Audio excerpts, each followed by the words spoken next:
يا جماعه من يومين كده انا بقلب لقيت الشاي والسيفن اب او السبرايت بيعملوا بيها زي ايس تي او بيعملوا بيها مشروب كده بيطلع منعش قوي. الصراحه انا بقلب كده من اسبوع فلقيت ناس منزله فيديو او في حد كده تقريبا قناه اجنبيه عامله المشروب ده وهو بيشرب، من تعبير وشه كانت جميله. ان شاء الله باذن الله لو انا لقيت الفيديو هحطه لكم، لو ما لقيتوش بقى هنتكلوا على الله ونعمله احنا بقى التجربه مع نفسنا. المفروض ان انت تجيب سبرايت او بيبسي اهي، جبنا انا قعدت سبرايت او 7 سوري، انا قعدت ادور على سبرايت الصراحه، انا جبت حجم صغير عشان مش خايف التجربه تبقى وحشه او الطعم يبقى وحش فنخسر كميه ال7 اب او السبرايت الكبيره. التجربه بسيطه، هتحتاج معاك مشروب بسبرايت وهتحتاج ليبتون او اي شاي فتله انت بتحبه. انا جبت هنا طبعا دي كده، هنقول بسم الله، نفتح دي بسم الله الرحمن الرحيم. انا متحمس الصراحه او نفسي اجرب ايه المشروب. المشكله بقى هندخله هنا ازاي من غير ما تفتح؟ لا هتخش من غير ما تفتح ولا تعمل. ده فار، اول ما حطيناه راح فار. نجيب واحده تانية عشان المشروب يبقى مركز اكتر. يبقى كده حطينا ايه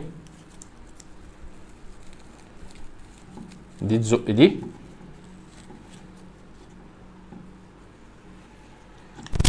طبعا بقى. المفروض مش هينفع على طول نجرب عشان بيقولوا بتسيبها يوم في التلاجة، فاحنا هنسيبها يوم في التلاجة وان شاء الله نجيلكوا تاني نشوف الطعم هيبقى عامل ازاي.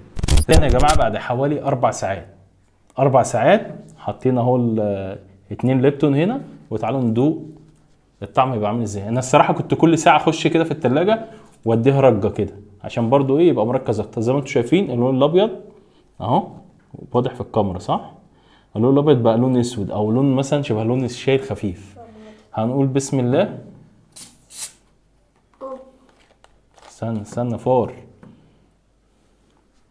هو كل بقى اللي احنا بنعمله ده يا جماعه عشان انت ايه، بدل ما تروح تشوف اي حاجه على التيك توك ومش عارف وتجربها، احنا هنا بنقول راينا بكل حياديه، لو طلع حلو او طلع وحش. بيفور جامد الصراحه.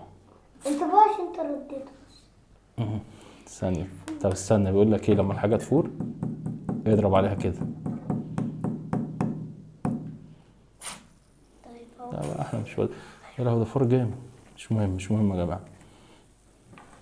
الناس دول مستمتع. تقوم مستمتع بسم الله. هو ده بص طعم، بص شكله بيعمل ازاي يا جماعه. شكله برتقال. شكله جامد الصراحه.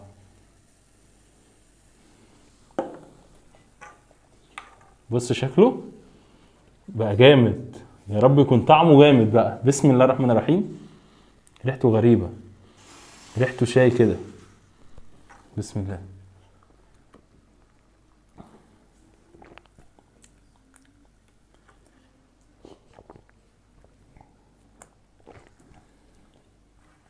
هو طعمه كده غريب يا جماعه. صدق تاني كده، هو طعمه مش حلو ومش وحش، يعني احنا لو كنا حطينا فتله واحده متهيألي الطعم كان هيبقى حلو. هو طعم شاي عليه، هو طعم السبرايت راح بقى طعم شاي متلج مع حلاوه مع حاجه مره سيكه كده، مديها طعم كده كل حاجه مظبوطه فيه. بس احنا هنا حطينا فتلتين، لو كنا حطينا فتله واحده كان يبقى الطعم جامد. دوق كده عمر شوف هيعجبك ولا لا. نشوف رأي عمر طبعا. ريحته بيبسي. ريحته بيبسي؟ طب دوق طعمه بس قول رأيك بجد. حلو؟ هو طعم السبرايت طعم السيفن راح خالص. عجب عمر. هو زي ما بقول لكم طعمه حلو بس لو كنا حطينا فتله واحده. حلو يا عمر صح؟ يلا بقى كمل انت الكوبايه. بس كده يا جماعه، لايك وشير في كل مكان، واستنونا في فيديو جديد.